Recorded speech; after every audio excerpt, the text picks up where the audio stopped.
இங்க ஒருத்தன் யாருக்கெல்லாம் விதி முடிஞ்சிருக்கோ அவங்கள கொல்ற கிரீன் ரீப்பர் வேலைக்கு செலக்ட் ஆகி முத நாள் ஜாயின் பண்ண போறான். அங்க ஒவ்வொரு வேலை பாக்குறவங்களுக்கும் தனித்தனியா அழகான ஆபீஸ் ரூம் கொடுத்திருக்கத பார்த்து ரொம்ப சந்தோஷப்படுறான். இவனுக்கும் இதே மாதிரி அழகா ஒரு ஆபீஸ் ரூம் இருக்குன்னு நினைச்சுக்கிட்டு அவனோட ரூமுக்கு போறான். பார்த்தா அங்க எல்லாமே உடைஞ்சு போய் பழைய டிவைஸா இருக்குது. இவன் அங்க இருக்கிற சேர்ல போய் உட்கார அந்த சேர் அதுவாவே கீழே இறங்குது. இவன் சரி பண்ணலாம்னு பார்க்க அப்ப பிரிண்டர்ல இருந்து நிறைய பேப்பரா வந்து கம்ப்யூட்டர் கீழே தள்ளிடுது. இவன் எல்லாத்தையுமே சரி பண்ணிட்டு கம்ப்யூட்டர் ஆன் பண்றான். அதுல ஒரு மெயில் வந்திருக்குன்னு காட்டுது. இவனும் அந்த மெயில ஓபன் பண்ணி பாக்குறான். அதுல யாரெல்லாம் சாகணுமோ அவங்களோட லொகேஷனுக்கு உங்களை அனுப்பி வைப்போம். நீங்க மனுஷங்களோட உலகத்துக்கு போய் அவங்களை கொண்டுட்டு வரணும்னு சொல்றாங்க.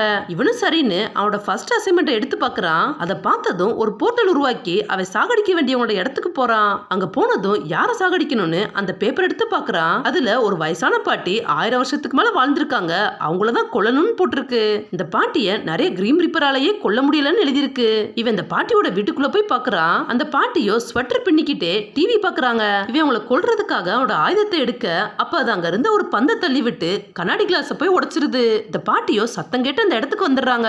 அவங்க இவனை கண்டுக்காம இருக்கத பார்த்துட்டு அவங்களுக்கு கண்ணு தெரியலன்னு இவன் நினைச்சுக்கிறான். வேமா அவங்களை கொல்லலாம்னு பாக்குறான். அவங்களும் பந்து எடுக்க குனிஞ்சதால தப்பிச்சிடுறாங்க. இவன் இந்த கத்தி எடுக்கலாம்னு பார்க்க அப்ப பறந்து போய் வெளியில விழுந்துடுறான். திரும்பவும் இவன் கதவை திறந்து இவங்களை கொல்லலாம்னு வர்றான். பட் இந்த பாட்டியோ ஸ்வெட்டர் பின்னிக்கிட்டே அவங்க கிட்ட இருந்து ஈஸியா தப்பிச்சு போயிட்டே இருக்காங்க. இவன் அவங்களை விரட்டிக்கிட்டே வர அப்ப இவனோட கத்தி கீழே விழுந்துருது. அந்த பாட்டி அதை எடுத்துட்டு போய் வில்லத்தனமா சிரிச்சுக்கிட்டே அது மேல ஏறி உட்காந்து அதை ரெண்டா உடைச்சிடுறாங்க. இவங்க இப்படி சிரிக்கிறத பார்த்து அவனே ஷாக் ஆகி பாக்குறான். அப்பனோட கத்தி தானாவே மேல பிறந்து ஒரு பெரிய போர்ட்டல் உருவாக்குது.